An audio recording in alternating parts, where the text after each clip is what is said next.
You're live.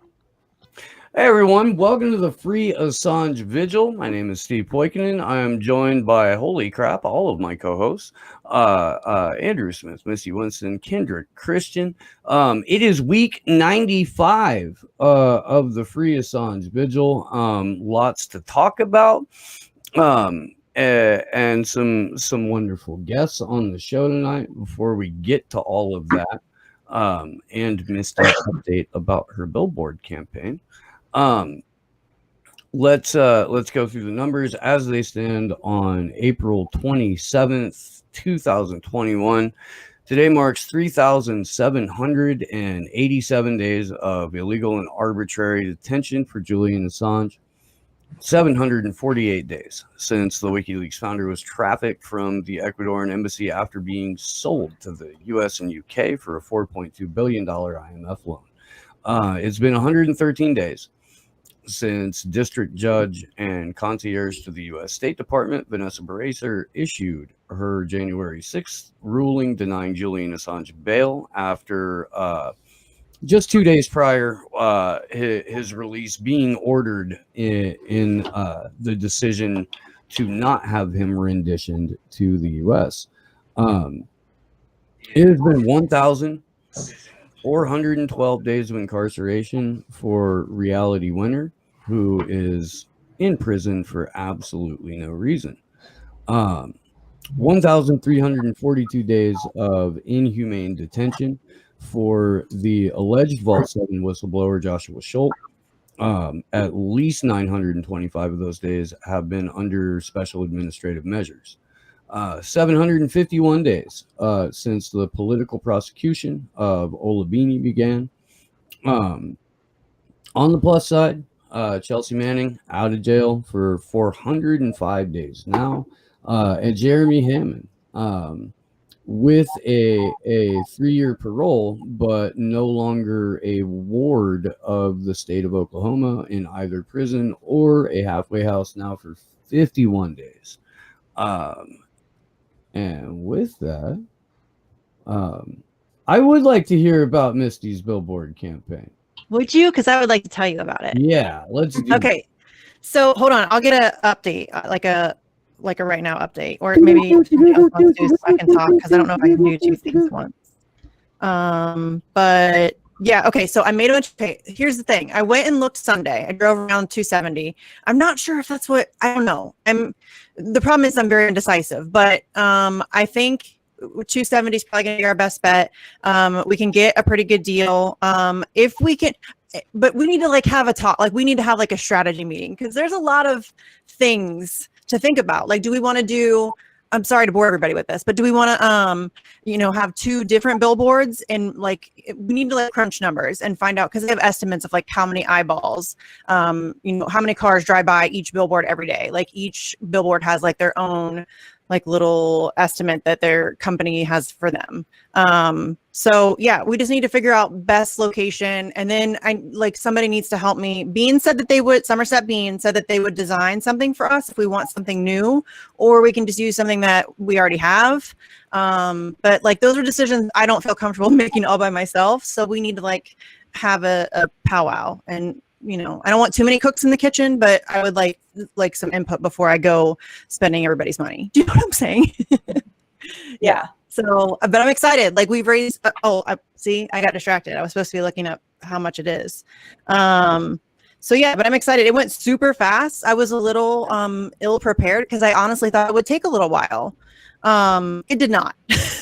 $3,668, Misty. Is that what it's at right now? Okay, so that happened a lot quicker than I was expecting it to. I thought I'm gonna have a couple weeks, maybe, whatever. No, I had like 48 hours, and we had enough for a billboard already. So I'm doing my best. I'm trying to make sure I do the smart thing. So yeah, I just want to have some input from everybody. Like, nailing everybody down for a meeting is really hard right now, because everybody's super busy. But yeah, we need to figure something out. Sorry, I just rambled on about that for ages, but I'm really excited about it. Oh no, that was really way shorter than the open. That wasn't ages. Come on. Hey, it was better than Saturday where I did the open muted. That was fun. That sounds about right. Yeah, so We're doing it live, Andrew. We're still scripted. Right? But how are you, Anyway. Kendra? You haven't had a chance to join us for a couple weeks. How's everything been going out in Denver? Things are good. We're busy out in Denver. It's really great to be here with you guys. I've missed you guys. So yeah, lots of stuff going on. We are in Denver now. We're going to be pushing it to do 2 live rallies a month now. And so that's good. We're hoping to, get some more people being a little bit more regular and whatnot with that. And then looking forward to hopefully end of May, possibly beginning of June, hosting Steve and possibly even the Combo Couch out here too for a bigger rally. So, that's actually going to more than likely involve Charlie Robinson and a couple of his friends too. He was very excited that we wanted to. Hey, Kendra, I'm going to be in Denver in August. So sweet. So we're having something for sure in August. Yeah. We will be featuring speaker Misty Winston. Sarcasm Stardust. Oh, don't make me talk. Oh. And we wanted to do, Eric, Convo Couch and us wanted to do something in Chicago too. We wanted to do like a mini tour of these in-person panel events, preferably in places where people are like, I don't know, less so pummeled with propaganda that you can't hold an in-person event, but also Chicago. And also Denver and also Los Angeles, and but I feel like this shit is critical right now to get people in the same spot and talking, especially if they're there as a member of the independent press or as an activist or an organizer,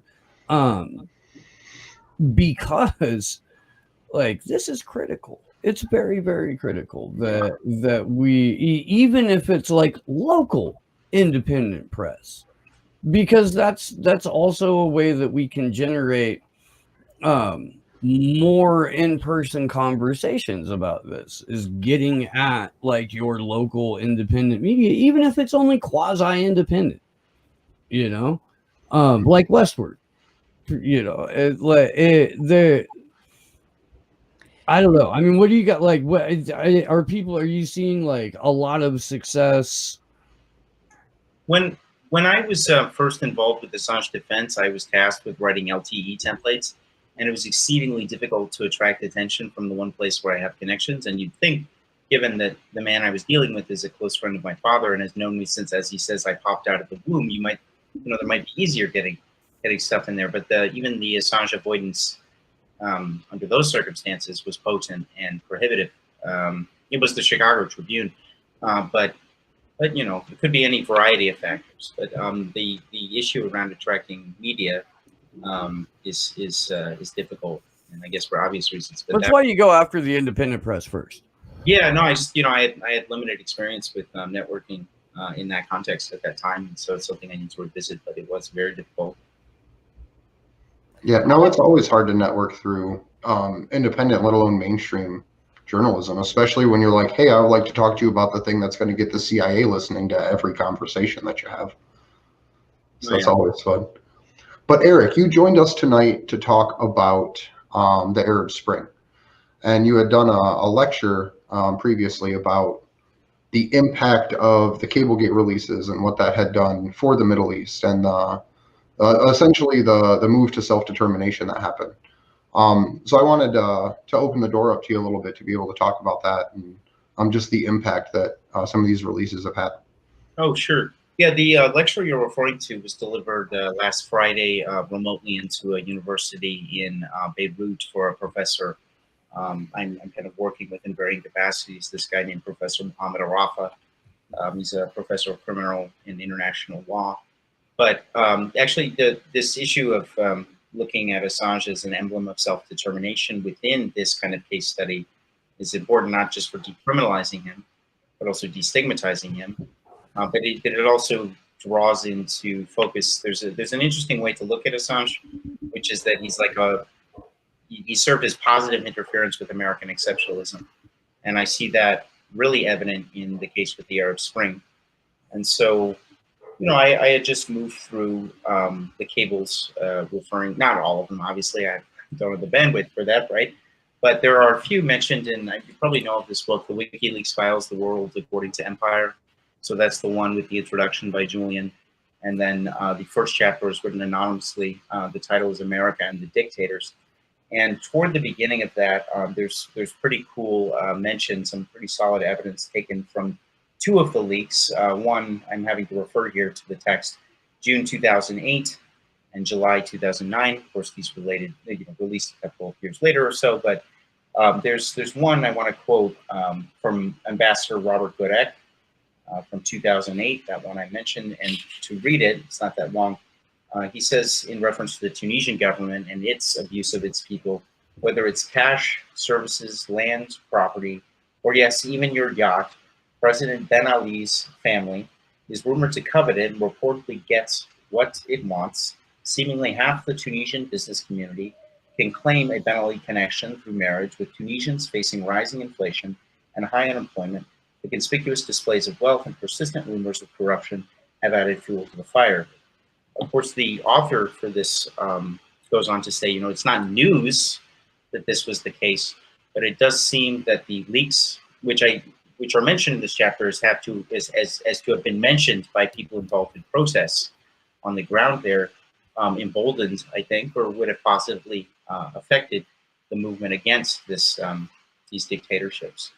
And so, that lecture had to deal in that issue, and it's just a voluminous body of information within the diplomatic cables pointing to these government abuses. And going back to American exceptionalism, right? America has a bad habit of interfering with governments on the claim that it is, a purveyor of democracy, a liberator, when actually the dictators they install serve short-term interests in a way that is not democratic. And then when those dictators' ability to serve those so-called democratic interests expire, the U.S. engages in pretty horrible mechanisms for reinstalling someone who's just as bad or worse. And that is the case with Mubarak, who I also covered in the lecture. But there was this whole set of things, right, leading to Muhammad Bouazizi's self-immolation in Tunisia, kind of precipitating the movement. And I really do see a direct connection between Julian and plenty of other people have recognized this, and this movement for self-determination in Northern Africa and parts of the Arab world. Other than that, anyway, that was a lot of things to say. I hope that kind of helped. Well, Yeah. Oh, sorry. Go ahead. No, go ahead, Kendra. No, I was just going to say, for, maybe guests or anybody who might not know, do you have a little background that you can give on the Arab Spring, and maybe we could... Oh, yeah. The Egyptian constitution for many decades has, and actually I'm not as familiar with more recent developments in constitutional law within Egypt specifically, and other areas of Northern Africa, but prior to the Arab Spring, there had been these ways for the government to suspend observation of constitutional liberties in terms of how the press operates, and at least, earlier versions of the Constitution, and then to varying degrees later parts of the Egyptian one are meant to resemble the U.S., the corresponding U.S. version of it, right? These premiums on free expression and whatever. But so in the last few decades, the justification for suspending these constitutional liberties has been, in cases where there's civil unrest and turmoil and threats, I guess more or less you would say, to national security, the government has the right to suspend all of this. And really, I think it was from the early 80s onward, there was constant, right, at least claimed constant civil unrest, to the point that really there was no civil liberties as you would hope there would be. And so anyway, just, as the chapter points out, people had been living increasingly on smaller and smaller amounts of money, while the people in power, like heavily centralized wealth, were living on huge amounts of money. And I think actually there's mention later in this chapter of how Mubarak had managed to secure through abusive means $70 billion, while most citizens in Egypt at the time were living on something around $2 a day, working backbreaking jobs, while Mubarak lived like a king, although a dictator. So the movement to self-determination was a response to these violations of, I would say, human rights, even though they're, in a constitutional sense.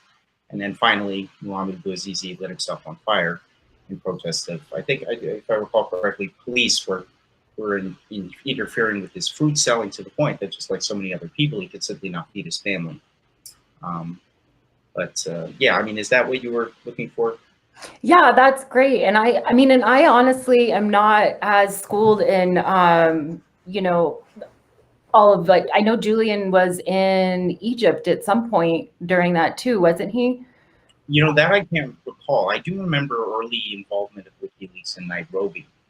But no, I mean, it seems there is a consistent presence, or at least interest by Julian in that area of the world, if not physical presence, then certainly an involvement in it. I would have to check that. Could be because I'm tired, could be because there's too much information on my head. So one of the cool things about what happened in Tunisia during the Arab Springs, it was actually, I believe it may have, I don't know if it was independent or mainstream, but there was a blogger out there essentially that was going through and finding the WikiLeaks releases that came out of Cablegate specifically about Tunisia and was releasing those to the public. And it just speaks to the power of social media to help raise a nation, and the power of independent media, that literally sharing basic information about U.S. support for Tunisia was enough to have the people of that country say, okay, cool, we're going to rise up because the U.S. isn't going to come down with a boot.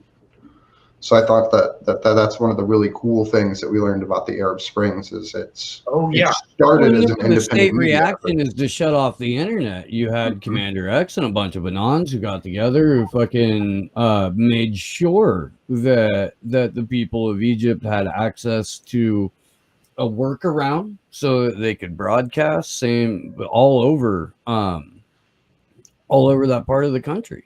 But that they're all over that part of the planet at the time when people were shutting off service.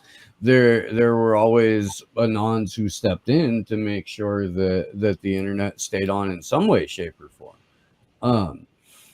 And that's just good stuff all around.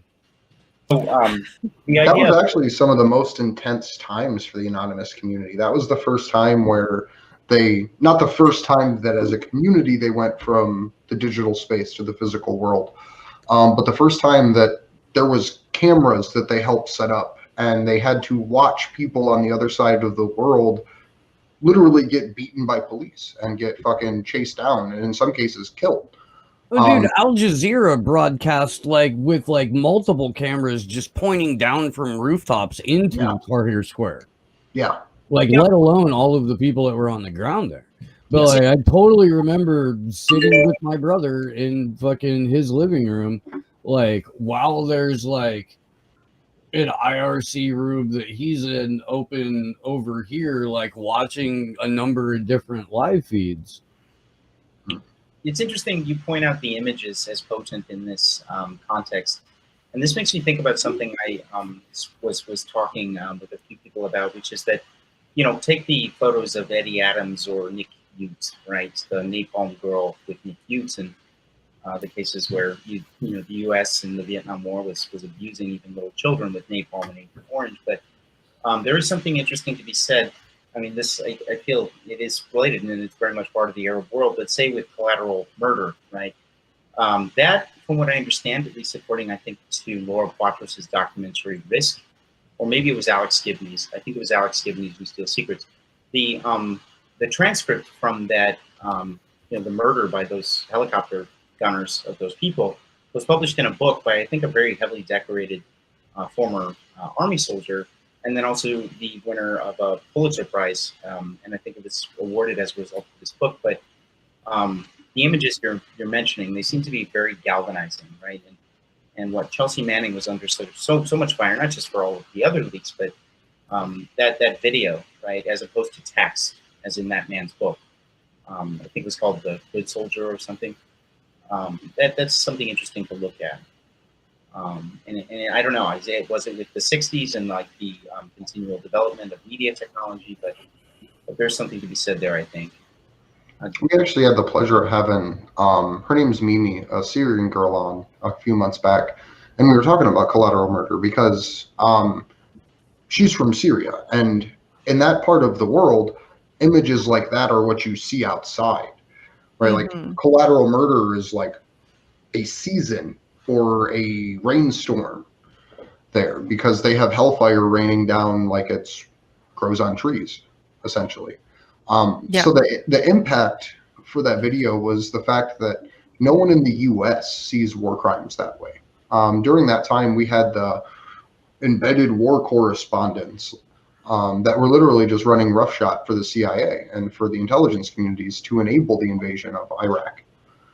So it was. Well, they learned their lesson in Vietnam. I mean, they made the mistake in Vietnam of like showing some real shit, and you got to see like the caskets coming home and all of that, and they realized that doesn't play over so well, and so they just hide it. You got to see people on the front lines. They put reporters in the shit like a couple of times. Yeah. And then even when a reporter was just like embedded with triage or some shit, they were taking pictures. So a number of like that did happen. Like the media made a collective decision and the military made a collective decision. Never again are we going to show the actual cost of war as it applies to an American body. Yep, that was the shift in propaganda right there. You will see, to spark patriotic fervor, a flag draped coffin, because that means that the dirty fill in the blank whatever area we're bombing got our boy. That's what that means, and that's supposed to incite a feeling of nationalist vengeance. And then another thing that happened out of Vietnam, and we know this from Danny, they stopped the draft, put it into that, made the military all volunteer, which did a couple of things. It took the skin out of the game for most everyone. Nobody has any like real connection to the human side of war this way. And then it also made it so if a veteran comes back and goes, hey, this is really fucked up and we are not in this country for the right reasons, and I saw atrocity after atrocity and I need to fucking talk about it, people go, shut up, you volunteered, what are you complaining about? And so it's boxed people into this fetishizing and worship of the troops in concept, and then absolutely no reflection on what goes down in war, why wars are started, why wars keep going, and especially what that does to the fucking people who go and volunteer and serve, find out what it's about, and then come home and their options are merc, cop, or suicide victim. Oh yeah, well, it's an interesting phenomenon, right? That I think American consciousness was imbued with when film noir became a thing following the Second World War. But yeah, it's those results of it, and I mean that's an interesting thing to point out too, right? So you're that the troops or the people volunteering are led to believe this is an exercise in patriotism. You're serving your country and you're integrating yourself into some like soul affirming like alignment with a greater purpose. But in fact, actually, these grunts are just as much victims to the system they're serving as I mean, it's a little different, right, than the people under the thumb of American exceptionalism, these children murdered, or the father and the children in that car that was shot up in collateral murder. Well, and we follow Code of Vets, and they just sent a thing out the other day, 22 veterans commit suicide daily, and we have something like that up raising money. Ooh, it's down to 17 and a half now, though. But I mean, we are, look at our military budget, and yet we have all of these people out there having to help out the military, raising money to help out with bills or this or whatnot. Yeah, that doesn't even include all the veterans that come home and are completely like just destroyed psychologically and have PTSD. And then, I've talked with Danny about those that come home and like he did like realize what was going on. And that's probably a lot to take on, to realize what you were a part of. Whatever your intentions are, I can't help but think that you would feel guilty in some way. I would. I mean, so that's heavy. And, it's not okay to talk, like nobody's allowed to talk about that stuff. Have you? Well, that's the reason we do the numbers. I mean, I know all of us know this, but the reason we do the numbers at the beginning of every show is because part of the way the war in Vietnam ended is because activists and the media created an environment to allow soldiers to throw hand grenades into officers' tents. Like that's how the Vietnam War ended. Is U.S. soldiers started killing officers. I mean, that's one of Yeah. the things that Danny points out in his book too, Patriotic Dissent, is So like that when along with a number of other factors, the reality that a number of commanding officers were getting fragged by their fucking troops. Yeah, because there came a point where an active duty draftee, again, and this is key, draftee went fucking 19. Everyone I know is strung out on heroin in uniform. What the fuck are we doing here? It says in the military fucking code that I don't have to obey an order that is in direct violation of everything that we stand for. This motherfucker is telling me to go savage a child? Are you kidding me? For what? For freedom? For democracy? I've got to fucking exterminate people? Men, women, children? For fucking freedom? Yeah, no. I'm going to shoot you. Yep. So the hope with the numbers and the hope with what we've done building an on the ground movement and making the independent media actually pay attention is to try to get people to figuratively throw hand grenades, members of the intelligence agency. And by hand grenade, I mean blowing the whistle, right? Encouraging people to take a stand because they realize how many others have fallen because of the system that we're in. Have you heard of a recently released movie called Cherry? It was reviewed on TrueAnon, that anti-neoliberal podcast sort of response to QAnon. Are you familiar with this this group? Mm-hmm. It's very cool. No, I did sit through that whole fucking HBO documentary series on Q, though. That was. Did you? Bro, we watched it in the Discord. Like, and then we watched it, like, and yeah, we poured over that thing. It was something, man. It was something. It was like a slow motion, wonderful, like section by section example on how to craft a narrative, spin it, and fucking fabricate an entire reality and get people to automatically hate any person, concept, or outlet that doesn't speak 100%. What's the Orwellian term for that? Right think? Would it be right think if wrong think is what you get punished for? Was it right think? I guess. Yeah. Right think, Yeah. group think. Yeah. Sorry. So what's TrueAnon? Oh, TrueAnon. Oh, sorry, you were asking me again. Oh, TrueAnon. Well, I mean, we're back to you because I cut you the fuck off, and I apologize. no. But No, It it's happens a lot on this show. you were saying. Oh no, it's a great podcast. So I mean, from what I understand, my ex-girlfriend was into it, and I kind of got late in the game into it. But it started as kind of a thing focused on what is it? An indictment of why am I forgetting this guy's name? The child, the pedophile financier. Epstein, yes. And then it kind of. I was gonna say which one. Yeah, exactly. Yeah. Yeah. How many of those are there? Right, they're out. Yeah, funny, but. There was an episode on Julian at the end of last summer, and then more recently there was a review of a movie called Cherry, which is based on a book by a guy named Nico Walker, a really colorful, eccentric character who enlisted in, at least as the movie says, I haven't, learned this guy's story, but it speaks to what we're talking about, the post-trauma of these soldiers and how they're victims to the system. But in the movie, they review how the guy who enlists, right, he goes and witnesses the atrocities of war, and then literally at one point, during some really unnecessary detour and deviation from the plan, demanded by his commanding officer, his best friend, gets blown up, and he literally has to sift through the corpses, and this guy's flesh is burned off his skin.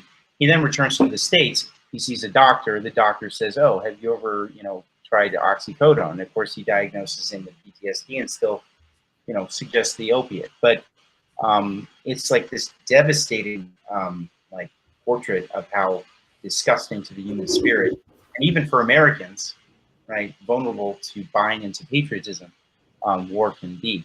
That's why you need Sam Stone by John Prine on your box. Yes, you heard that tune? Wait, I think didn't John Prine die from COVID quite some time ago? He was like 3 weeks younger than baseball and in pretty poor health anyway. At the time I heard about that, this barista at a restaurant I was a regular. He was heartbroken. He was a huge Woody Guthrie. John Prine was fucking. I mean, he was great, dude. Yeah. And I honestly can't speak to what he died of. I know the hospital got a bonus for it, but Sam Stone is a song about a Vietnam vet. If you're not familiar with it, yeah. And the refrain goes, "There's a hole in Daddy's arm. That's where the money goes." If it gives you the kind of idea of like the general tone of the piece. Yeah. Because Sam Stone came home from the conflict overseas. Yeah. Because it was it wasn't a war, remember? Remember, the Vietnam War was not a war. It was a police action or a conflict because war was not actually declared. Oh, sure. No authorization was given. The faulty information they functioned on, right, in review of those attacks off the Tonkin Gulf, right, led to the... We know that the Gulf of Tonkin was a false flag. We know that. We know that. Yeah. I mean, but what fascinates me is in 2021, it is commonly accepted as just a fact of U.S. history that the Gulf of Tonkin was a false flag. And people are like, yeah... but like Dancing with the Stars is on. There's some shit, And, our very first story as a country is a false flag, right? Yeah. The Boston fucking Tea Party. There was a bunch of white dudes that dressed up like Native Americans that threw tea off a British boat and were like, "It wasn't us."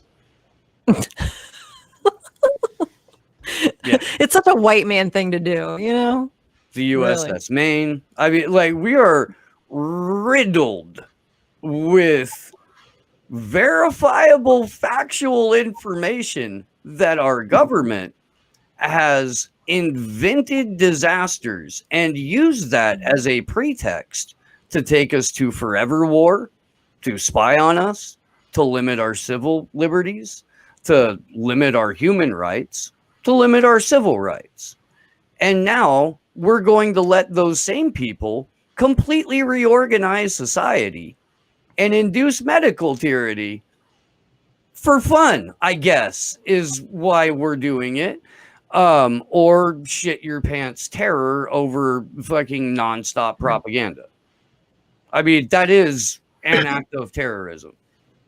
Forcing people to take part in a human experiment without informed consent seems like terrorism. I don't know. I brought Mumia Abu-Jamal up last week, but there's this really beautiful portion late in Live from Death Row where he's discussing like the almost fetishization of nonviolent protests by MLK as a way to stigmatize, de-incentivize violent revolution against the backdrop of Malcolm X.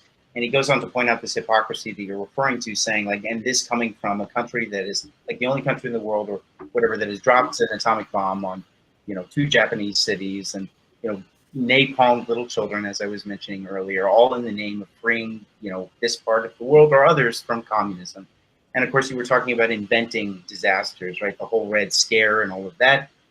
And we're right back at it. Yeah. Mm-hmm. We're right back at it. And I've heard Mumia talk about in lecture series and shit like that, fucking like interviews that got turned into articles and stuff.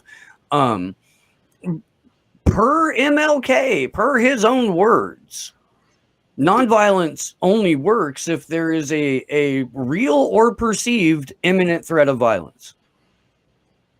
Oh yeah, no, perceive is an operative term there. Where we go back to the power of images. I think there's a power in victimhood.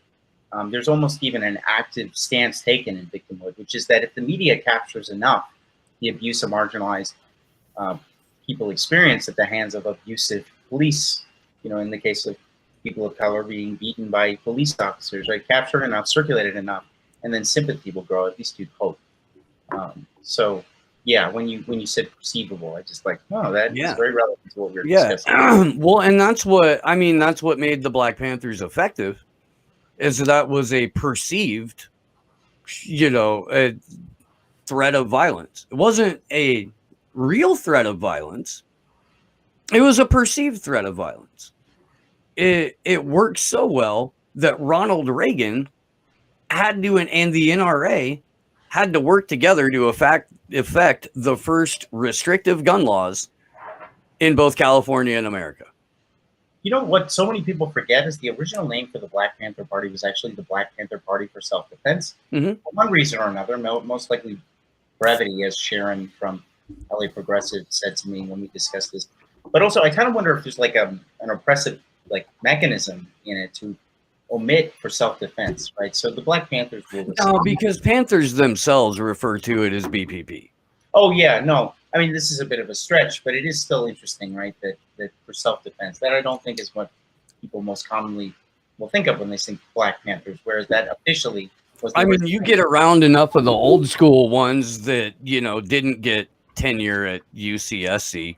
Well, the problem is and they'll you know, when they start talking, it's the Black Panther Party for Self-Defense, but when they get going, it goes to the Panthers. You know, but yeah, you're right. They're initially like the ones that you know still do legitimate street activism and don't work on behalf of a co-opted NGO or the Democratic Party. Yeah, you'll hear at least when it gets to be story time, at least once, Black Panther Party for Self-Defense. Well, and even the way that the mainstream media spins it, like if you look at the old school Marvel Black Panther comic, which I know isn't a representation of the Black Panthers, it still had that character fighting the United States government, fighting the intelligence community, right? And then fast forward a few decades, the current Black Panther and the way it's fetishized in Disney's version is that the Black Panther is working for the CIA and for the government. So it's even weird how far it's been co-opted, at least in the mainstream sense, for the way that people are designed to think about it. Yeah, you know, I mean, the people. I think actually, I was reading the transcript during the Abu-Jamal trial, where the prosecutor was making a big deal about what power grows from the barrel of a gun really means. And actually, I spent a lot of time looking into what Mao originally said when he said that, which is what that comes from. That is actually originally, I mean, you guys probably know from Mao Zedong, but in the context of what Mao Zedong says when he says that, is that this is a pragmatic approach to countering authoritarianism. It must be understood that throughout history, right, the person with the most resources and usually the one who is most able to perpetrate violence is the one to deal in exercising themselves effectively in the world. And so, right, they're perceived to be violent, but at the same time, I do feel it was, you know, as the original name would suggest, for self-defense, a reaction and a necessary, like, co-opting of this violent, at least, you know, perceived, as you were saying, idea about violence. But yeah, so that was misinterpreted. Power grows out of the barrel of a gun. It looked originally at the Mao Zedong words. Has more to do with the pragmatic approach to exercising oneself. So Eric, I do want to thank you for joining us. We're going to wrap up this portion of the interview, but we do have another guest hopping in at 10 with us to talk more. So I wanted to thank you very much for joining us. And if you could, let people know where they can find you and some final thoughts and anything you have going on. Oh, no, that's all right. It is a good time to go because I need to accompany Jenny to grocery shops so the hobgoblins don't attack her in the night. People get a little crazy in this area of town, even though it is Lakeview. You would be surprised what happens here. Yeah. So, no, I mean, last words, no, thank you for having me again. It would be nice to do this again. And I realized, like, I really dominated a lot of this conversation. I hope that wasn't nauseating. You're the guest. We're glad to have Right, I you. was gonna say, That's the man, point. yeah. Okay. Yeah, we appreciate you for Point of coming on and having a talking to guest us. on is so we don't have to dominate the conversation. Oh, okay, okay. Yeah. You're welcome back anytime. I was of service to you, so I think I can go to bed feeling as though I've justified my existence today. Okay. All right. Well, no, I mean, last thoughts. I think that's all. I guess you get a sense that I'm a self-deprecating character. So I will see you guys hopefully again in the future very soon. And what's your Twitter? Oh, my Twitter at Social media, everything. Oh yeah, I'm really I only exploit Twitter at Reframer.org. So REFRAMERORG. Perfect. Yeah. All right. Well, I will see you guys later, and thank you so much. Awesome. Yeah, thanks for coming on. All right. Yeah. Bye. Cool. Cool. That was awesome. Thank you That very is much. awesome. I'm glad that you guys had Eric on last week too, right? Yep, last Tuesday. I think, yeah. All my days blur together. But Steve, the chat thinks you look super fancy. Oh, I like the little sup, Chad? pin on the suit. Yeah. Oh, sorry. Sharp dressed man. Where's some other ones I saw that made me giggle a little bit when I was looking at them? Yeah. People are noticing your blazer for sure. Steve looking snazzy today. Did they notice the man bun yet? Have they said anything about the man bun? Oh, you're not. I don't know. It's come on. Well, I didn't tell anybody. It's just. But you Just did. everybody. What? You just told the whole what? That's hilarious. Dude, But I didn't tell anybody the thing you that I do just know that, told like, we're everybody, I live. swear. like this is live, right? You know that, Everybody in the right? world can access it. Did you pull a Misty and forget that you're live? No, I thought it would be funny. Oh, have you Okay. done that? Oh, all the time. I say dumb shit all the time that I shouldn't say on camera, but I do because I forget that I'm on. Like I'm just talking to my friends. You know what I mean? Like, Fortunately, I prep out all of my dumb shit. Like the smart shit I say on the fly, but the shit that I absolutely should not say, I spend some time working it up to prepare it and present it. That Okay. Yeah. I just don't have a filter. I don't like stuff just comes out of my mouth and then I'm like, oh, I'm on camera. This is not great. yeah, I can usually like look, man, there's shit that like I'm just never gonna say out loud. Right. No. Yeah. But sure. that stays put. It does. Like I've got compartmentalization down to the point where your mic's way too close to your computer, Misty. It's too what? Yeah, there you go. I heard echo back. Oh, it's so weird. It's so random. So I have two articles loaded up tonight if we want to go through them. The first one is from Craig Murray. He's going to be a witness against the CIA in the Spanish case next month. And then the other one's the Nils Melzer interview that he did about his new book. So whichever one you guys want to do first. Surprise me. We'll just start with the slideshow then. It's a pretty cool slideshow. Let me pull it up. So I'll put the article in there for everyone. Nils Melzer just released a new book. I don't think it's in English yet. You could probably find an English copy. I think it's German. Not positive. It's not in English quite yet. Correct. Hopefully soon, but we can all dream. I got this ready here. So all He I said did it'll was, be later this year. Yeah. It's only in German right now, but later, like it's not gonna take that long, I don't think. Like months, but not like super long. Can you guys see this okay? Yep. Cool.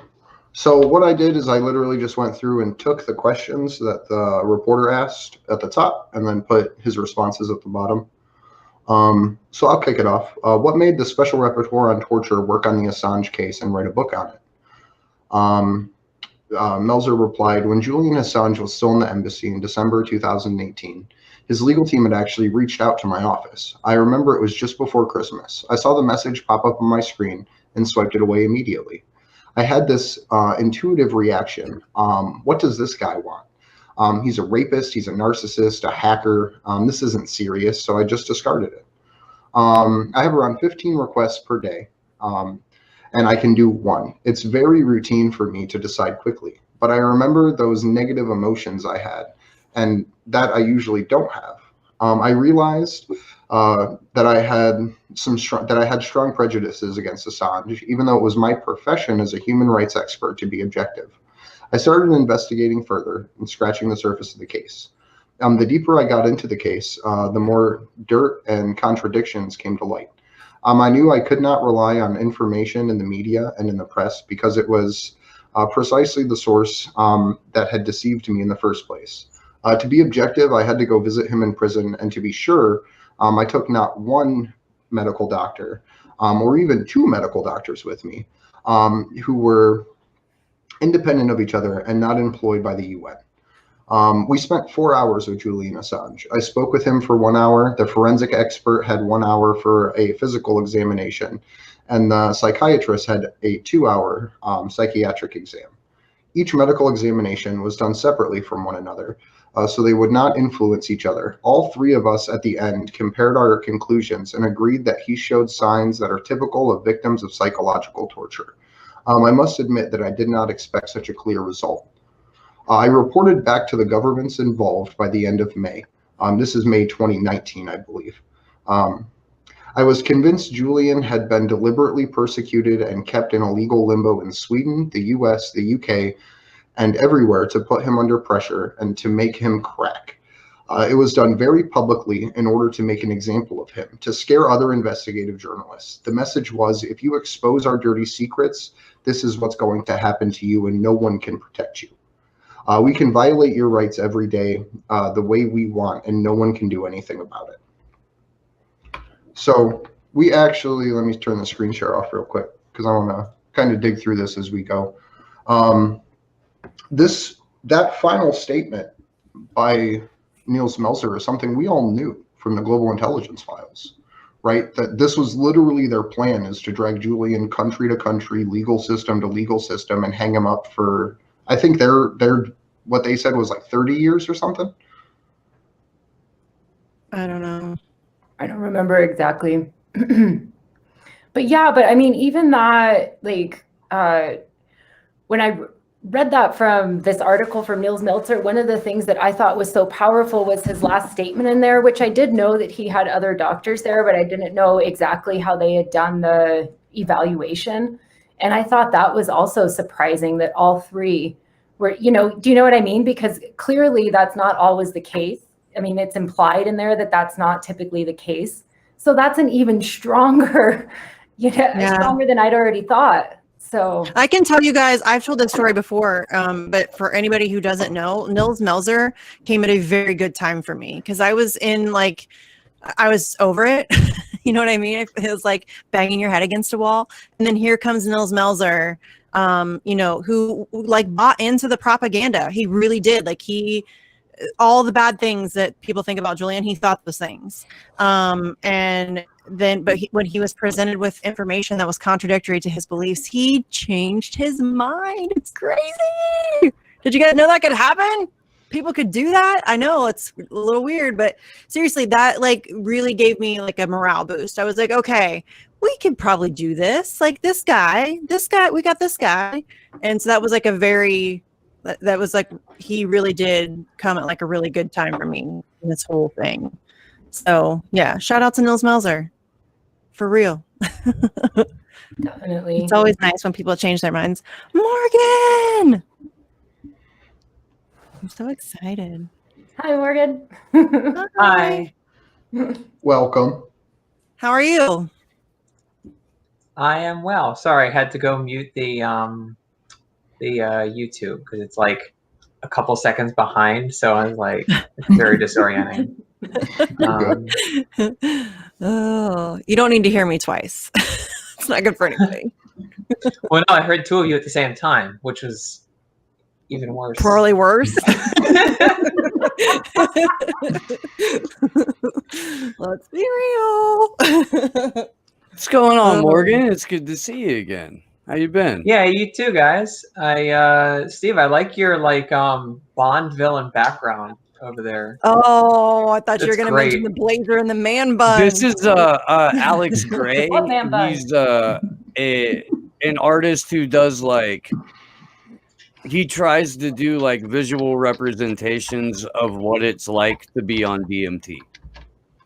And he also does like a ton of the artwork for Tool.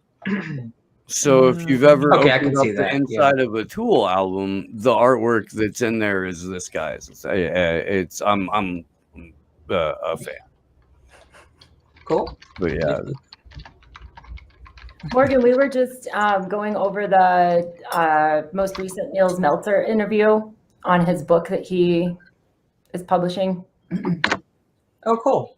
Yeah, I'm not sure if you had read that or not, but we were just talking about how it's, I was saying that it was, seeing his report and him specifically noting that all three of the doctors that were there, himself included, unequivocally determined that he had been psychologically tortured. And we were just saying how powerful that was. And Misty was bringing up the great timing of Meltzer. And I think too, that the other thing about it is that he's written this book in response to not getting response. So that was the last thing that I wanted to say before we finish that, because I just thought that was so, I just appreciate him so much. Onto your point, Misty, that like on top of that, not getting any response. So he took it a step further and is like, well, then I'm going to write a book because I can't think of anything else to do. So I thought that was yeah. awesome. I mean, he's tried all the interviews in the world and he's been on panels and how many times has he tried to get them to listen to him? So yeah, I don't know what else he's supposed to do. I'm really excited for his book. I wish it was like out now in English. That'd be phenomenal. Makes me want to learn German. Real fast. I really want to read it. Yeah, but Melzer's he definitely had great timing. We were in a spot where like we really needed a boost, like publicity wise, morale wise, all that stuff. And to have this dude come out of, I guess not nowhere, but kind of, maybe it's just because I felt like I was in like a dark hole of hopelessness at the time. But yeah, he was very helpful to me, I will say, for sure, just on a personal level. Like in my journey, Assange journey, he came at a good time, definitely. Mm-hmm. But yeah, I don't know. How have you been doing? What it is. Oh, I've been pretty well. I ran into some of these folks recently when they came to DC, the protest outside the DOJ and stuff. That was pretty cool. And now folks are setting up a DC kind of branch, affiliate, whatever you want to call it. Mm-hmm. So they did a thing this past weekend. Happy. Yep, Jordan and Josh holding down the fort out there, really cool. Those guys are incredible. Yeah, they're pretty neat. But I wasn't able to join them. We were doing other stuff. So how's it going with getting the group together? I'm really excited about all these groups popping up. I don't know how many for sure there have been. Have we kept track? Because I feel like I've been trying to, but then they're just random popping up and it's hard to keep track of them all. If you're starting an Assange group, please let me know so I can boost the holy fuck out of you on Twitter. But there's at least a half a dozen in the US, right, that have started up recently. I have it at 9 to a dozen, really? total. Makes me so excited. Yeah. That's what we wanted. Yeah, this is what we wanted. Exactly. The new ones this time were LA, right? Seattle, Tulsa, North Carolina, New York, San Francisco. Those ones are kind of established. New York and San Francisco. DC was a big one. DC's the new one. Yeah. Chicago. Chicago. Yeah. Yeah. There's so many popping up, and that's exactly what we wanted. This little decentralized network of people who give a shit about the First Amendment and protecting press freedom and free speech and the right to protest and all of those wonderful things. Like to stop the U.S. from gaining international jurisdiction over the press and criminalizing receiving or sharing, let alone printing classified material, and maybe at some point we could get together and talk about why the Five Eyes are running the fucking country instead of, you know, people. Maybe. Yeah. So That Morgan, sounds like a really good idea, Poikinen. when you were I with get us those in- from time to time. I'm afraid I've hit my quota for 2021, though, so I will see you guys in about 8 early. months. Dude, come on. It's April. You didn't even make it to May? What kind of quota is that? It has been a seriously intense year. That's true. That's fair, actually. 2020 lasted 4 a months in decade. 2021 is like 4 Yeah. years. So, Well, okay. considering me and All right. Steve were on the ground for a false flag in like the 6th day of the fucking calendar year this year, like it's been a rough fucking go. But Morgan, so when we were in DC, Wait, hold up real quick. I just want to say something. Like, I always pick the weirdest times to quit stuff. Okay, because yes, I still am smoking an e-cigarette, but I quit smoking cigarettes the day before the fucking Capitol thing, and then when I quit drinking, it was 4 days before the 2016 election. Oh my God. Well, you just had to make sure you were serious about it, right? Let me torture myself to make sure and I'm I'm serious. going for white sugar next. That's the next thing I'm quitting. So like when I do that, I Keto, don't you know, can do it. dude. A fucking You can do it. interdimensional portal's gonna tear open. I'm sorry in advance. I'm sorry. Maybe I shouldn't. Maybe don't. Maybe don't. Morgan, All when we right. were in DC, there was a name that came up a whole bunch and multiple different speakers. We've talked about it on the show a whole bunch, but I'm talking about Mumia Abu-Jamal, Yes. who is one of the most prolific trials against a journalist that doesn't get the same amount of attention as Julian, and it happened decades ago, but this man's still languishing. So if you could you talk a little bit about who he is and the work he did and what he represents? Definitely. So Mumia Abu-Jamal is a wow. I'm getting a weird echo. It's Misty's microphone. It's Misty. Misty, you got it like cranked up. The speakers cranked up to like 100 there. So It's an omnidirectional mic. Yeah, she's got. Sometimes it'll pick up. Yeah, her mic Like, will literally pick up a cricket farting. Like it's insane. That's what that was. Do I need to get a new mic, Sleepy? Jesus Christ. It's a good mic, but you might need some like soundproofing type of deal. Yeah. If I you were appreciate doing that have it, the he loudest doesn't even mic. hear, and he's just sniping about like cricket farts from like beyond the visual screen. Yes. If you were doing a show where you had people coming in and like sitting, you know, in a semicircle or something, and the mic was on a coffee table or something, it would be the perfect microphone for that. Yeah, like that would be ideal. Okay, good. I didn't know what an omnidirectional mic was, and I was kind of afraid to ask, but I appreciate you explaining that. Yeah. The Yeti microphones in general will pick up sound in a 360-degree radius. They're really great for that. They really are. But like if you kick your stand too to where it's pointed away from the laptop speakers and more at your head, it helps as well. I don't know if it'll pick me up as well, but I'll try it. Mumia. Sorry. So Mumia has been in jail for 40 years.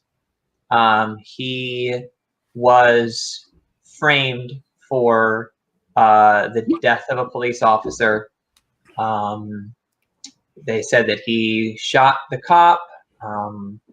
According to Mumia and according to people who were not police informants paid to testify against him, who were there that night, said that he got out of the car after parking it because he saw someone get shot, and he went running up to the guy who had been shot, and the police shot him.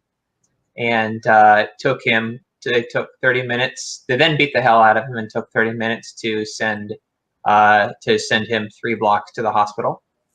and he still got there alive and pulled through. And then they put him on trial for murder and gave him the death penalty, and he's on death row for a long time. They're no longer pursuing the death penalty against him, but they are definitely trying to kill him in many other ways.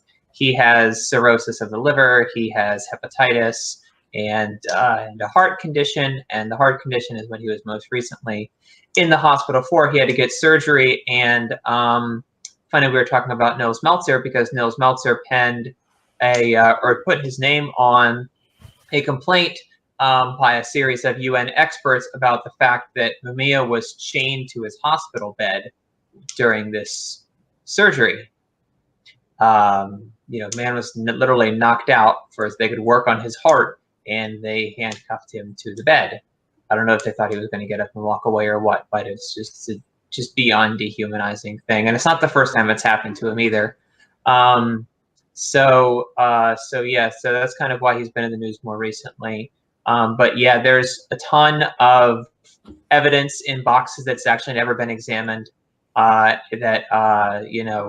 is kind of beginning to slowly wear away at the judges, and they've actually kind of made some progress in recent years in moving towards getting the results of the previous trial thrown out because of just the mounting, I can't even say mounting evidence, but just kind of the mounting lack of evidence, supporting his conviction. Like I said, people who were paid by the police to be witnesses during the trial and say that they saw things happen that didn't happen, and they've come out since then and said, like, I was handed a bunch of money by the cops, I'm a sex worker, I needed the money, and I just, got up there and said what they told me to say, or things like that. And like I said, like tampered evidence, whatever, in addition to the inhumane treatment that he suffered for, as I said, literally 40 years. But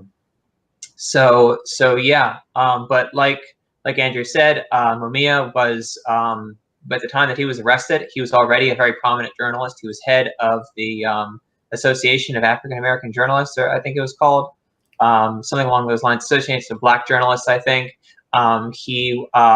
He headed the local NPR radio station, or was like a very high up person there. And he was, really well known as, he was more than a movement journalist, he was a people's journalist. He had been particularly reporting on the just wildly racist police department under Frank Rizzo, who was the mayor at the time, an openly white supremacist, triumphantly white supremacist mayor, who had previously been the police commissioner, who literally urged, white minorities, Poles and Jews and stuff, to vote white, which meant vote for him. So he was a really awful person, and used his police force, the Philadelphia Police Department, like a private military against the Black community. In particular, the group MOVE, about the MOVE bombing in 1985 on a Philadelphia neighborhood. Yeah. So that happened in 85, and that was really kind of at the end of the really, really heinous shit that MOVE was subjected to. Mumia covered the trial of the MOVE 9 and events that led up to that, including the supposed shootout at the house that they were all tried and given 100 years in prison for, in which a cop was shot in the back of the head while facing the house, and they said that the MOVE people who didn't have working guns in the house had shot him.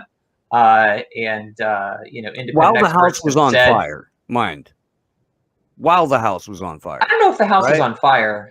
Well, so these are separate incidents, because the bombing, the original shooting was sorry. So Yeah. because I know, no, you're right. There was a shootout prior to the bombing too. Yeah. When the police unloaded 10,000 rounds of ammunition on this row house in far west Philadelphia, before dropping 2 1-pound incendiary bombs on it. Yeah. And people inside burned to death because when people tried to leave, the police shot at them. But that was in 1985. Yeah. And so Mumia was actually already in jail by then. It was shootout kind of was what, 79? 8. Yeah. Trial 78. was 79. It's also not even clear it was like that, if it was really a fucking shootout, because MOVE said they didn't have any working firearms in the house at the time. Yeah. And like I said, like A bunch of people said that the police officer was facing the house and was somehow shot in the back of the head. So they were like, well, the police were firing at the house, with just kind of, wanton regard for human life. So they said, well, might have been a friendly fire incident. And he was shot by one of the other police officers on accident. It's not so like they had the bullet tested or any of that shit. No, that would be honest. Yeah. So basically they got these 9 members of MOVE, thrown in jail for literally 100 years. Some of them have gotten out in the last couple of years on parole or whatever, after having been in jail for, like I said, like 40 fucking years, 42 years or whatever. So it's just absolutely monstrous. But anyways, the point is, he was known as a journalist who was reporting on this and really kind of bringing the people's side of these events to the world, the side that the Philadelphia Inquirer is going to tell. So so that was what kind of really singled him out as a kind of an enemy of the police and as a special target. And so since then, he's become, even before then, he was already a major political activist. He was a founding member of the Philadelphia branch of the Black Panther Party. He was a very prominent, Black liberation activist and militant revolutionary, and he's maintained that in his years in prison since, writing on a wide variety of things, current events outside the wall, as well as, issues of prison abolition as well. So it was the first protest I ever went to. Yeah, it was one. Yeah, the rally for Mumia in Indianapolis, Indiana, like early '90s. Fucking, and it's also why I've never been able to like go to a fucking corporate protest. Like my first introduction to an event was like a real genuine event. It wasn't some cutout NGO or any of that shit. It wasn't like a political party sponsored event. It was a real protest. And I was like one of maybe a dozen white people there. And like I learned a fuck ton as a like 14-year-old kid, and you can smell the, like, it's like recognizing corporate art when you see it, like it's been put through this soul rendering process, and it's too shiny, and it's a little bit like, I don't know, just when it's overproduced, it doesn't feel right. You know what I mean? Maybe I'm talking crazy. I don't know. No, I know exactly what you're talking about. I actually went to a protest semi-recently where I was just kind of like, I'm a grassroots organizer, and I know what a grassroots organized protest feels like. And this, I've never seen these kinds of resources before. So I was like, this is a nice thought, but like, I don't believe that a bunch of people just kind of threw this together. So, which is not, obviously I'm a member of a political organization, so I'm not against the idea of like an organized protest, like right. all these, right. I remember during all of the, going back at least as far as the Venezuela crisis in 2019, the coup attempt and all of that shit, the Embassy Protection Collective, which by the way, we're in the middle of the 2-year anniversary of that period right now, if y'all remember. That there was all this stuff about that, and then in the uprisings last summer and all of that about like, oh, look at all the signs are the same. I remember Trump said something about it, and I was like, he's talking about us. But the like, you know what I mean? Like it's obviously it's a good thing to have an organization and to have standards and to have coordination, beyond what a bunch of people can come up with on cardboard signs. But like there is I know what you mean. There's organization and there's artificiality, and those are very different. Yeah, well, and there's just genuine and co-opted, that it's the difference is clear. You can always tell when something is being controlled. And that's, you can usually tell in what they want to talk about. in what they want to talk about and how they're going to, respond to things, is really a giveaway. And the reason, like, I kind of brought that up was to just sort of further drive home the point that the thing with the issue around Mumia Abu-Jamal, dude, it's 40 years of wrongful imprisonment for something that could easily be brought back in front of a court, in front of a new jury, with actual witnesses, with actual fucking, evidence or complete lack thereof, as the case may be. And here we are. There's no question there's reasonable doubt. Here we are on a vigil about one persecuted journalist, and there is another persecuted journalist who, instead of being set up by a number of intelligence agencies, was set up by a corrupt Philly police department. And I mean, if you want to know what happens when it becomes obvious that your justice system is built on bullshit and lies and marketing, and only applies when you run up against the empire, man, there's so many parallels. There really are. Add in the element that Mumia was also a Black liberation advocate, or at least someone who covered that issue very, very, very, very well. It just adds another dimension of fucking torture, ridiculous punishment. I mean, my God, dude, the guys needed compassionate release for 2 decades. It's funny because it reminds me also of another case that I recently wrote about, which was the case of Donald Rodney, which was Walter Rodney's brother. And he finally, just actually almost the same time period, Walter Rodney was killed in 1980 in Guyana.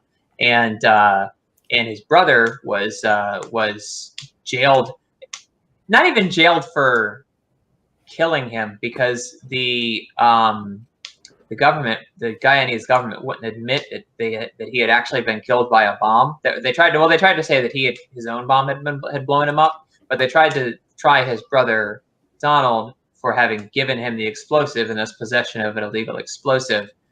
He immediately appealed, and he's been out on appeal, and his appeal took 40 years to be resolved, and it just got resolved a couple of weeks ago. And they threw out the case, mostly because it was 40 fucking years old, but also because, like, they couldn't even prove that he had had it. 1, that he had had an explosive. 2, that he had known that he had an explosive, and 3, that it was an illegal explosive, because in Guyana it's not necessarily illegal to have an explosive. You know what I mean? So at least at the time. So it was just heinous from top to bottom. Now in his case, he got lucky because he was out on appeal, but he was, it was on appeal, so he wasn't allowed to travel. His law license was revoked, so he wasn't able to do the thing that he had trained for, to be a lawyer, because of these pending charges and all of that. So he has just been kind of caught in limbo for the last 40 years, accused of having helped kill his brother, when now we know, thanks to commissions of inquiry and stuff, that the very deep involvement that the Guyanese government had with Walter Rodney's killing, right down to smuggling the guy who gave him the explosive out of the country under a false identity to go live the rest of his life in French Guyana.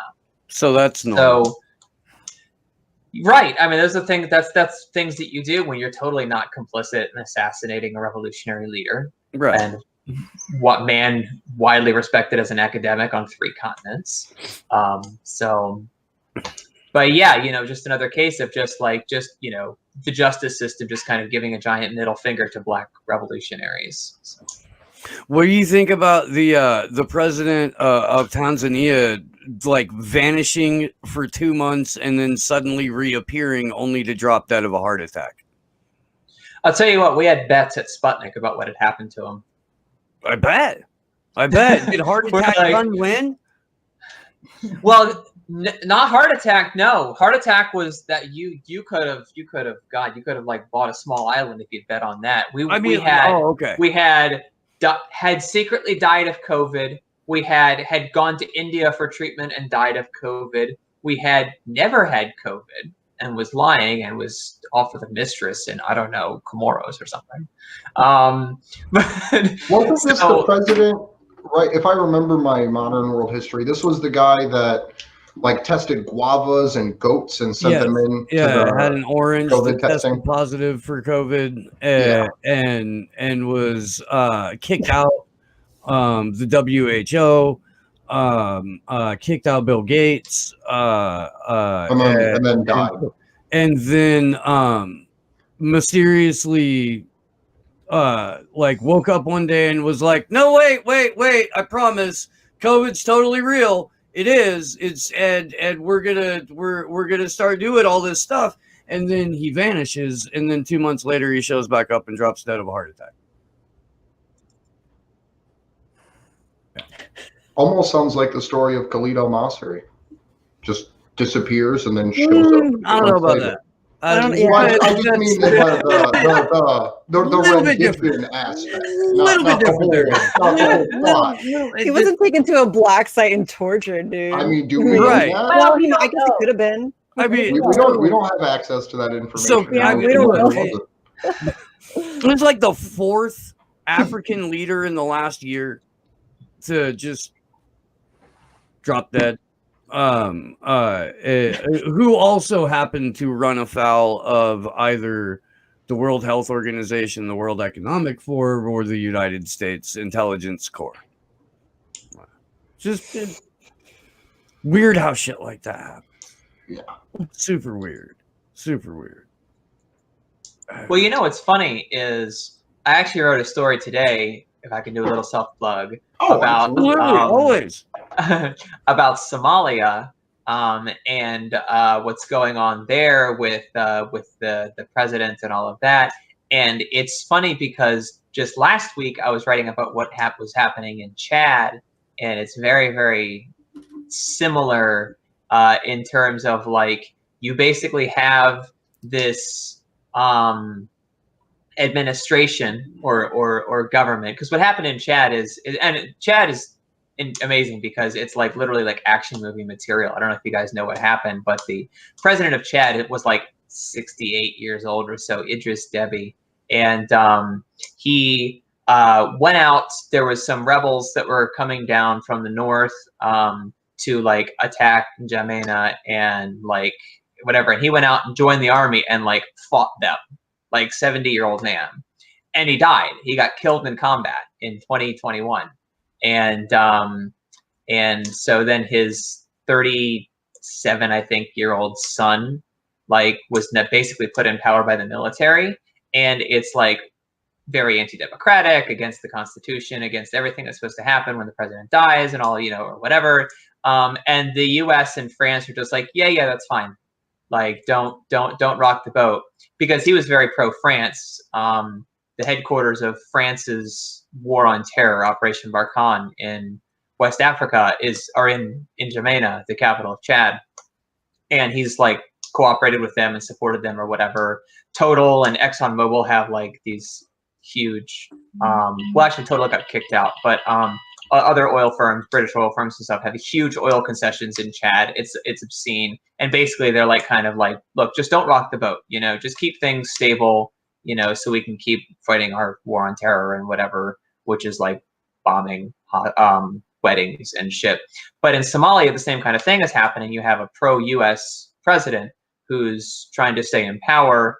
And there is different because it's like an electoral, there's a whole other thing happening that like shouldn't involve the US at all. And the US is just kind of like inserting itself into this because he's very pro-US, and the US is like, well, you know, siding with him, even as other people in the country are like siding against him and saying, well, this is an anti-democratic move and whatever. But like, this was a guy who encouraged AFRICOM to stay in the country, who asked them to amplify their airstrikes against al-Shabaab, who gave ExxonMobil and Shell offshore oil concessions and all of that. So once again, you just have the U.S. just kind of being like, yeah, whatever. We're just going to kind of come in defense of our guy and just fuck all of the other, political, functioning of the country. I mean, at least we're not taking them democracy, Like we exported it to Iraq for 20 years, and then they finally voted it to use our democracy we gave them to vote us out of the country, and then we didn't leave.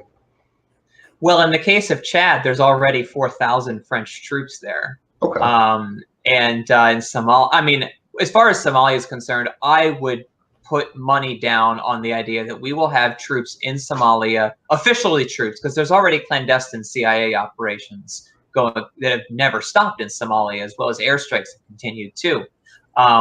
They're just not flying from bases in Somalia anymore. They're flying from Kenya and Djibouti.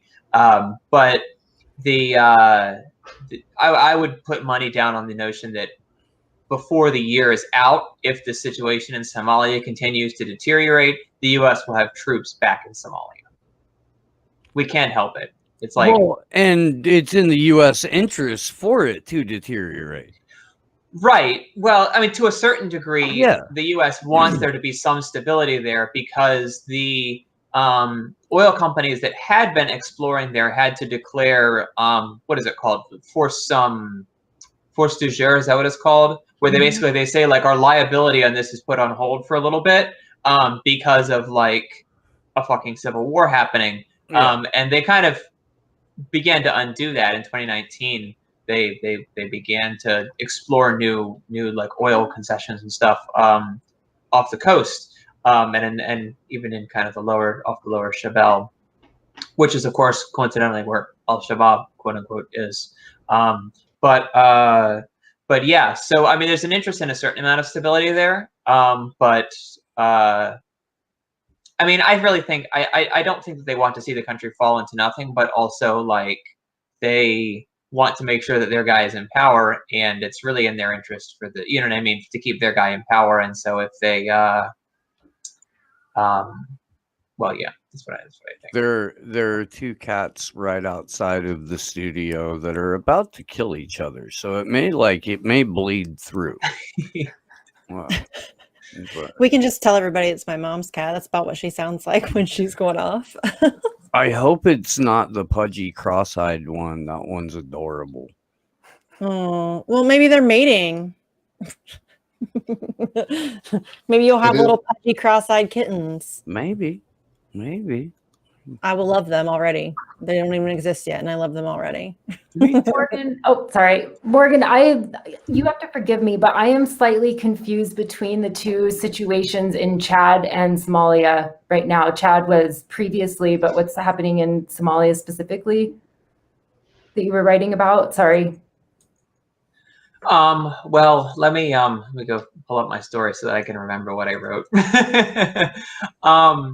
So basically, the president of Somalia, which is Mohammed Abdullahi Mohammed, or they just call him Farmajo. Basically, his term was supposed to end in February, and they couldn't agree on what rules to hold the December election under, and so it didn't happen. And so this debate was ongoing about, like, it was basically like, to rewind, there used to be a one person, one vote. Excuse me. There used to be a one person, one vote principle in Somalia, and then back in September they adopted, kind of broadly agreed that there should be a new kind of indirect system where like tribal elders or village elders would kind of nominate people who would be, appointed to the lower house of the parliament. And it was a very broad kind of, they agreed in principle that it should happen. And then the devil was in the details. And then there was this other argument about, well, okay, this election's in December, should we continue with the one person, one vote that we've been doing, or should we go back or should we try and adopt this new thing and force it through? and so they couldn't agree on it, and so the election didn't happen. And so they've been kind of, what the fuck do we do since? Earlier this month, the lower house of the Somali parliament decided to break the impasse, and they said, fuck it, we're going to do the, one person, one vote thing. You have 2 years, the Electoral Commission has 2 years to organize a new election, basically.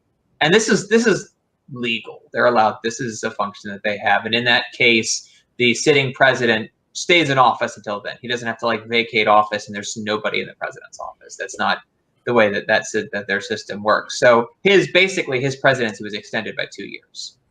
So in Somalia there are 5 states, and they all have veto power. It's like a federal, very, very powerful federal system. And so the states all have veto power. 2 of the 5 states did not agree with him with Farmajo's plan, and wanted to do it differently. And so now the prime minister the other day sided with them and said, no, we should not extend your mandate by 2 years. This is a dictatorial grab, blah blah blah. And caught in the middle of this is this debate about kind of federal power versus tribal power, and tribal loyalties versus national loyalty, and all of that too. So it's really it's a problem internal to Somali politics that other nations are getting involved in, because they have interests too. So that's intense. It really is. It is, and it's very intricate, and it's I don't know. At least we weren't the only country in the world that didn't have a real election at the end of 2020. That makes me feel a little better, I guess. I don't know if we've ever had a real election. Right. True.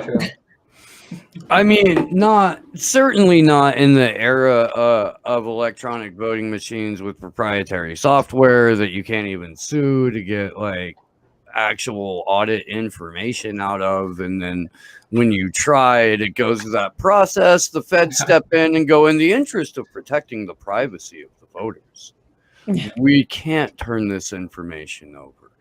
And then Jill Stein in Pennsylvania gets the voting machines completely thrown out, and then in 2016-17, and then coronavirus happens, and then they illegally rewrite the entire state's election law to get around the lawsuit that Jill Stein won to have voting machines overturned in the state. And then Donald Trump, because he's a servant of the establishment, assembles the most ridiculously unserious legal team on the planet to mount a challenge to the election, where they're going after the ghost of fucking Hugo Chavez instead of going, could we see the source code of this? No, dude, they're funny. The ghost commies and fucking there's probably Chinese money that got routed through Iran that went up to Russia and through I don't know, Breitbart's mouth, and then wound up somehow in Venezuela inside just only Dominion voting machines, but everything else, we don't care about anything else. We have some fundraising we need to do, and we really have to find some enemies here. And the fundraising is killing me, that they have the audacity to ask for money. Oh, so I'm on the text thread that Trump sends out, right? He sends out fucking text blasts constantly. Oh yeah, and I love signing up for that shit because it's hilarious. But we should sign up for that. That does sound hilarious, actually. 3 times a day, I get told that I am one of the top patriots in the country, and that President Trump wants to know my name. So I just have to give him $10, so that way I'm the #1 donor this time. Well, what's funny to me, speaking about supposed election interference and all of that, is what they've tried to pass off as election interference this time with Iran, and trying to say that, they were behind these emails where people pretended to be the Proud Boys and told people go vote for Trump. And supposedly, according to the intelligence community, this was actually a ploy to hurt Donald Trump. And they never explained how that was, but they did honestly claim that. a couple of days before the election that this was a real plot, that the Iranians had somehow done this or whatever. And like, then of course none of the emails fucking came from Iran. They came from a bunch of US allies like Saudi Arabia and shit. Of course. So wait, there were a number of comical. DHS memos going back to like March of last year that were predicting some sort of cyber 9/11, and in one of the scenarios, it was U.S. domestic terrorists who were for some reason working on behalf of Iran. But like, they really want a reason to go to war with Iran. Oh my God, Kendra sent me this National Review article. Was that yesterday or the day before? Lord. Oh, Yes. man. No. So it's National Review citing one sentence in a New York Times article, but the article is John Kerry, enemy of Israel. Oh, because of he told them about the Israeli strikes. That shit reminds me, it's people are so mad about that, and it's like, okay, but they were illegal. Like, it's just like the DNC emails. People are so mad that they got leaked, but it's like, okay, but what was in the fucking emails? Have you seen any proof that John Kerry actually told that prime minister, the former prime minister, about this? Because I saw one sentence. Oh no, I'm sure it's attributed to sources with knowledge of the affair. Anonymous sources close to the what you the know, New York Times if I article reported so sloppily as the corporate media gets to, I would be called disinformation. Oh wait, I do get called that, and I meticulously cite my stories. I would never say that. What the New York Times article does is it buried down towards the end of this article, there is literally one sentence that, like, it's a throwaway, like according to former Prime Minister, I think it was Zarif. I think it was Zarif.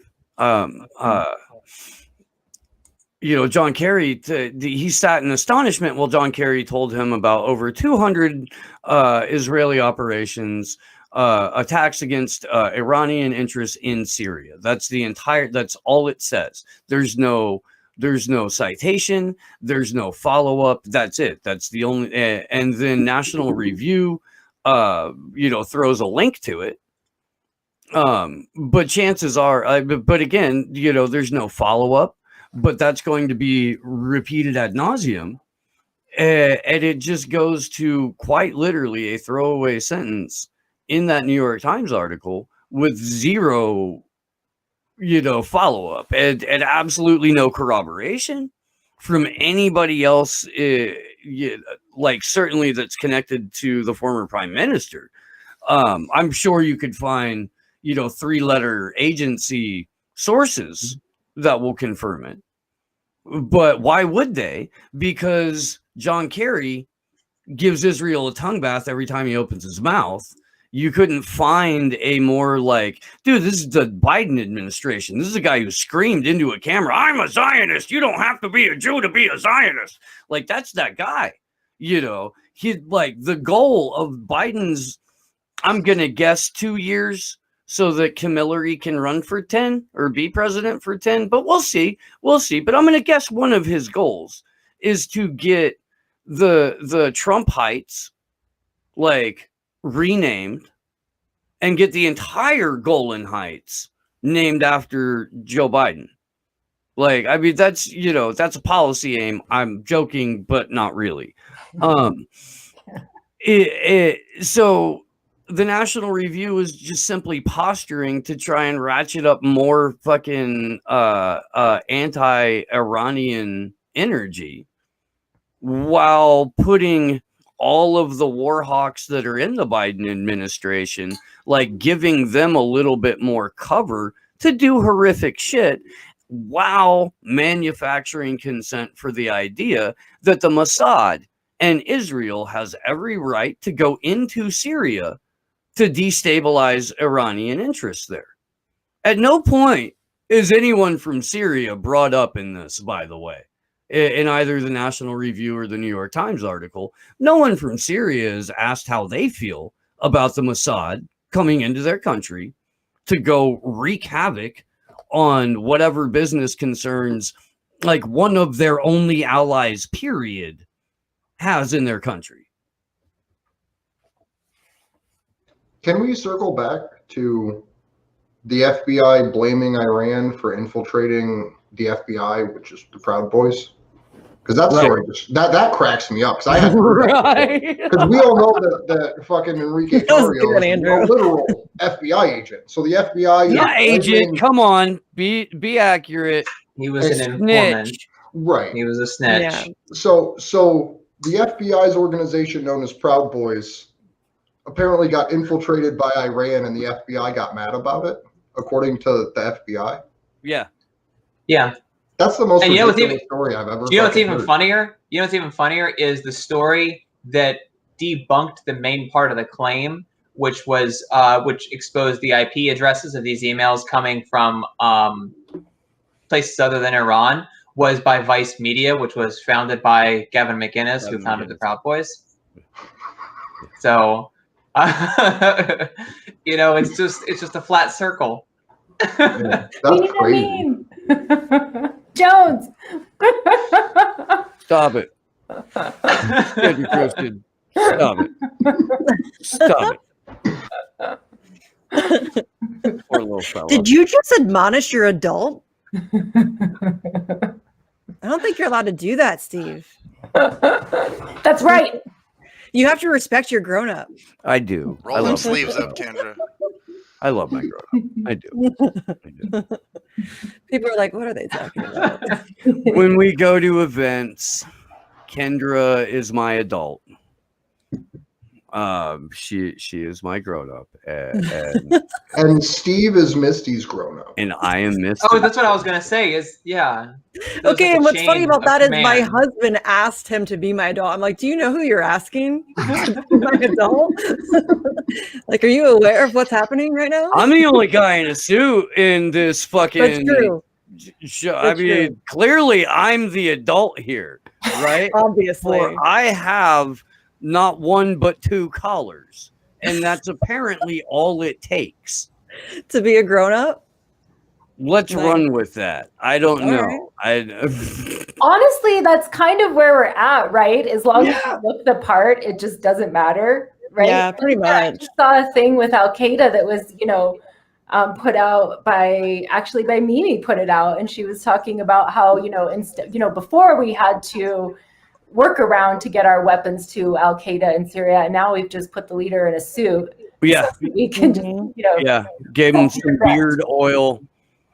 And yeah, dude, you saw that, right, Morgan? NPR had a whole like rebranding of Al Qaeda in Syria, and they Mhm. had a legit head chopper in a suit who was so like, gross. I mean, really, shouldn't we like get past like what does it even mean to be a terrorist?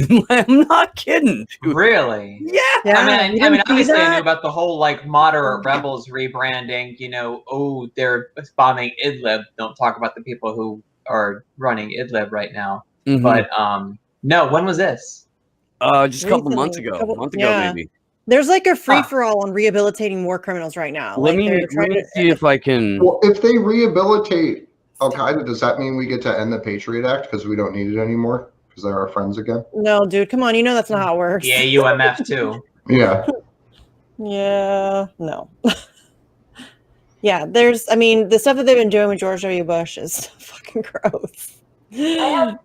I watched Richard Medhurst's rant on George Yeah. W. Bush. I don't know if anybody else did, but I would recommend that. I watched it Ricky's rants are food for my soul sometimes. well, I watched it and then I watched it again and then I watched it again because I'm like, yes, that's Yeah, I like people I like the Jimmy Dores of the world who yell and are frustrated because that's what I do, and so I feel like vindicated. Well, I think somebody that else is as pissed off as I am.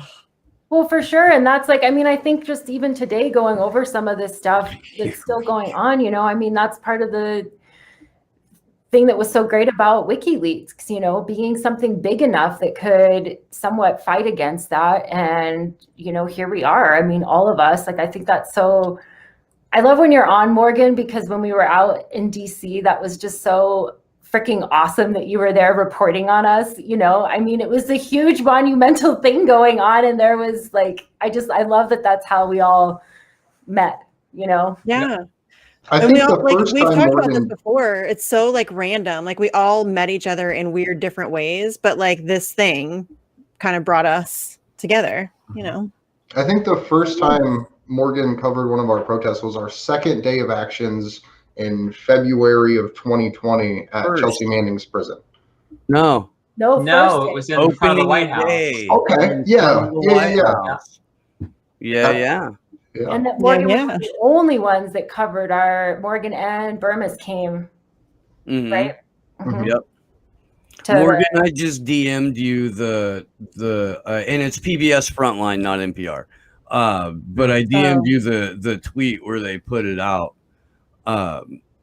It's so gross. I mean, seriously, It's Hang on, fucking can bizarre. I just read this tweet? I'll put it up on Yeah. screen. Once the Yeah, leader put it of up, Al please. Qaeda's Syrian affiliate, Abu Muhammad al-Jawlani, has worked to publicly distance his group from Al Qaeda. Watch his first interview with the U.S. journalist where he claims his involvement with the transnational terrorist group ended. Oh, okay. We What live in a the fuck? cartoon. That's a real thing that happened. That's not the Onion. Yeah. That's I need not to the just start Onion. wearing more suits. I gotta go back to that, I guess. Yeah. Oh, I mean, Get it fancy. is. You can't be Only if Jazz you're Andrew. a terrorist trying to rehabilitate your image. It's unbelievable. Oh, I mean, it's believable, but it's unbelievable. That's so fucked up. And that's like just accepted propaganda. People just like it's talked about like in our circles, like people have been talking about it since that happened. But like that should be an outrage, really. I mean, the fact that, but then again, we let, George W. Bush go on Jimmy Kimmel and talk about his paintings. Dude's a fucking war criminal, It's normal. We normalized it. We normalized like the most awful people among us, and it sucks. This man, in an interview, I don't forget who he was talking to. Maybe it was Good Morning America or something. It was last week. One of them, he got a whole bunch of them because like he opened his mouth again, and the Democrats won't admit it, but they're still in resistance mode. Where anybody who says anything bad about Trump or Bo Bird or Marjorie Taylor Greene or whoever is like welcome in their circles because they're just that pathetic.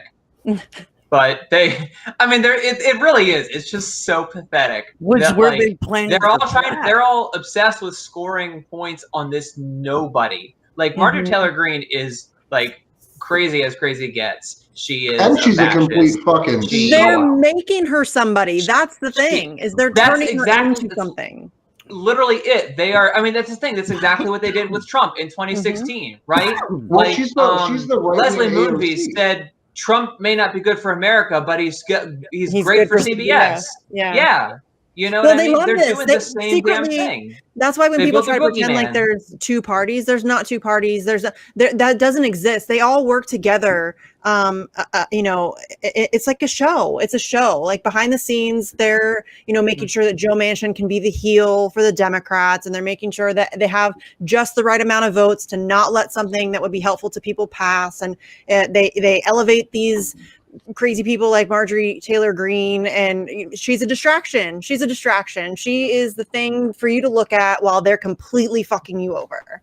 And that's how they operate. This year, like a week, 10 days after the inauguration, there was an article that came out in WAPO or something like that, and they were all cheerful because the DCC, DCCC, had announced that their strategy for the midterms, from basically the moment the inauguration started through the 2020 midterm or 2022 midterms, is going to be to tie every Republican to Q and Donald Trump, but specifically Q, and make any conversation that happens outside of the narrative that they want to present will also be Q or Q adjacent.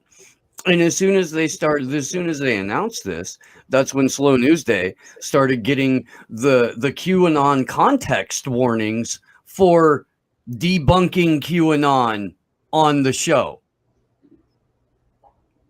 Yeah, like one of the few people who actually called it out from the word go. Well, now you said it on this show, so now we're gonna get it too. Thanks, Steve. But I went No, on they the don't give us convo that. We don't couch to censor. talk about it, We don't and they censor. got the Q warning.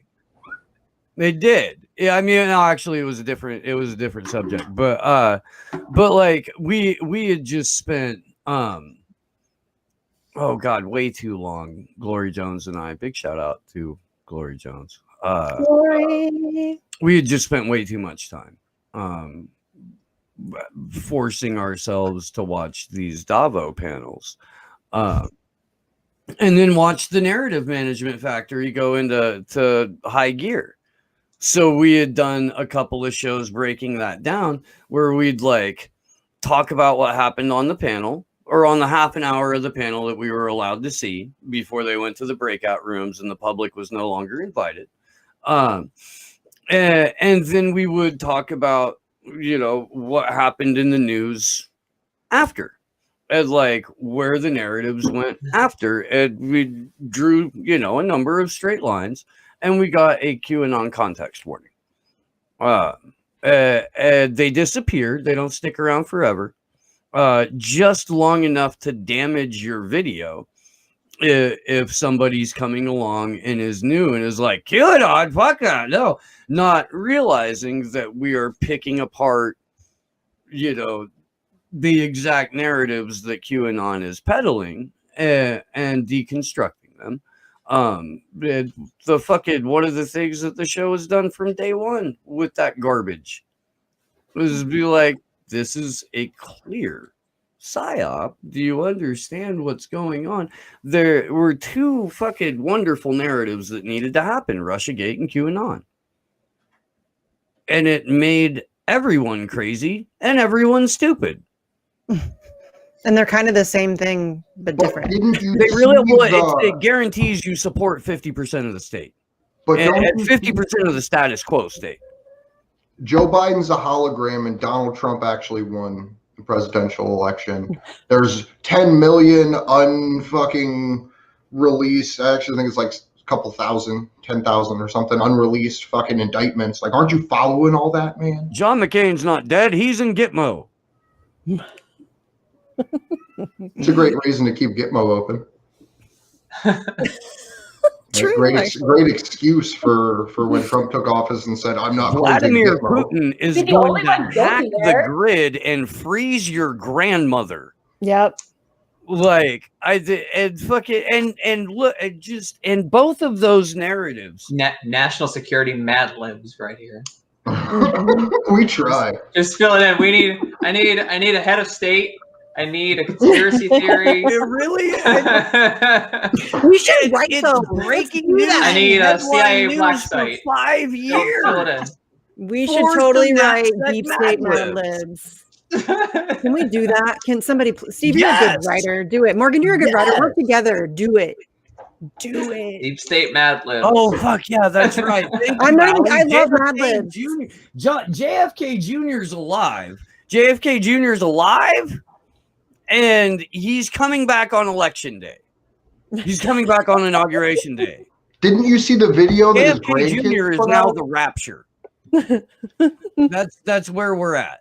That's where we're at. JFK is like they just keep moving the date of the rapture. I can't wait until this show gets flipped out, Poikinen. Are you serious? Is this stuff still going with the Q and everything? I mean, I was hoping They've got a whole new Griftoverse. Like Q hasn't posted Started. since just before Trump left office.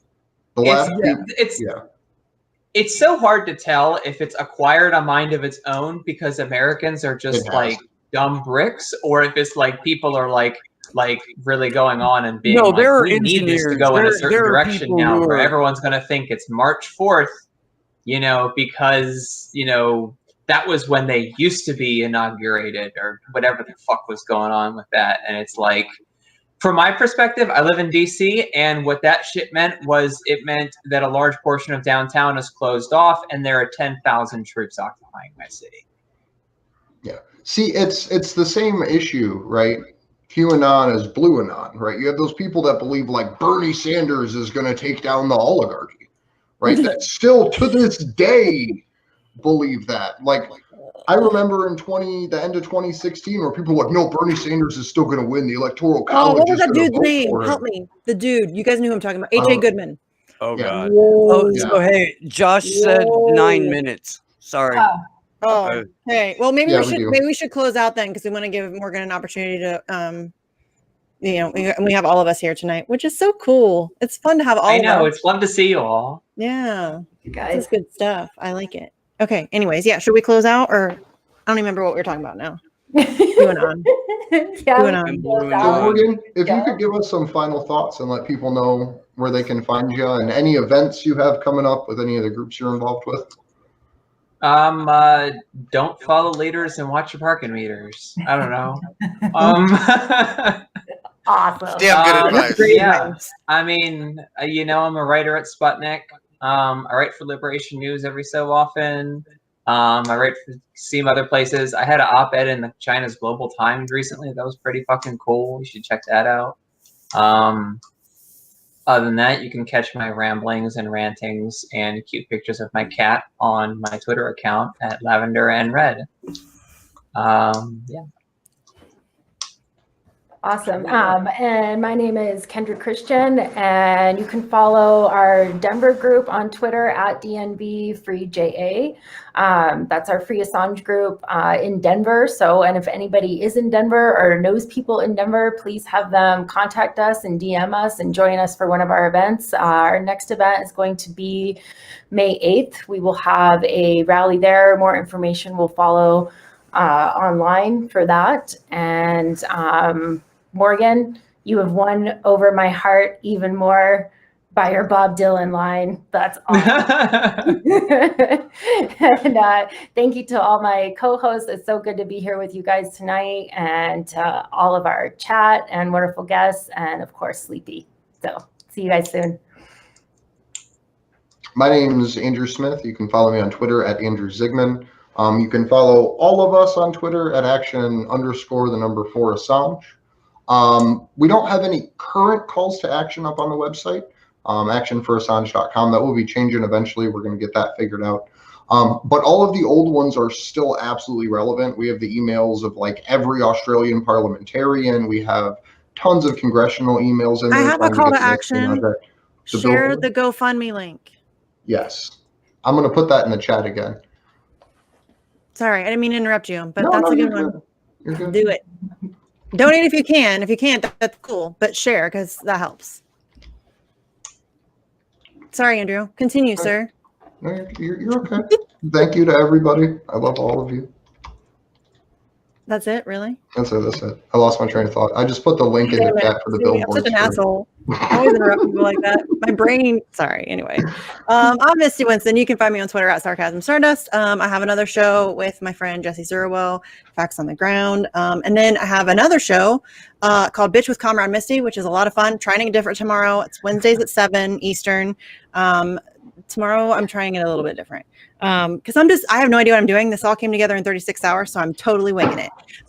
Definitely donate to the GoFundMe if you can, share it if you can't. I am like hoping like I said earlier in the show, there's a lot of like details to work out that I would like to have other we need to have like a meeting about it and figure it out. But once we get all that stuff ironed out, I like can't wait to get a billboard up or two or more.